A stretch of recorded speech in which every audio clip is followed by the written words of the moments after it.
इलेक्शनच्या 2-3 महिन्यापूर्वी नाही, जर 2 वर्ष तुम्ही एकत्र काम केलं, कॉमन मिनिमम प्रोग्राम केलं, स्ट्रॅटेजी केलं, देशाभरात तुम्ही हिंडला, तर लोकांना वाटे हो ऑपोजिशन. कारण की जसं मी म्हणालो तुमच्याकडे मुद्दे खूप आहेत. हा पूर्ण जे पेपर लीकचा मुद्दा आहे, लोकांमध्ये आक्रोश आहे, असं नाहीये की लोकांमध्ये आक्रोश नाहीये.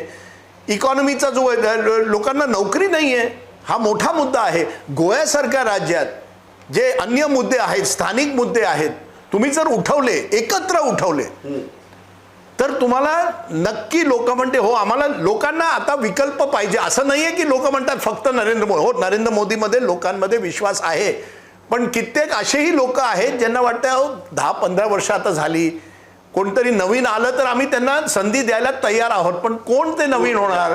आणि लोकांना विश्वास नाहीये की पूर्णपणे हे जे विरोधी पक्ष आहेत ते आम्हाला एक स्टेबल सरकार देऊ शकतील. नरेंद्र मोदींनी देशात आपण हा प्रोग्राम करतोय 12 वर्ष झाली, ते म्हणजे जवाहरलाल नेहरूचा रेकॉर्ड एका प्रकारे तोडतात आहे.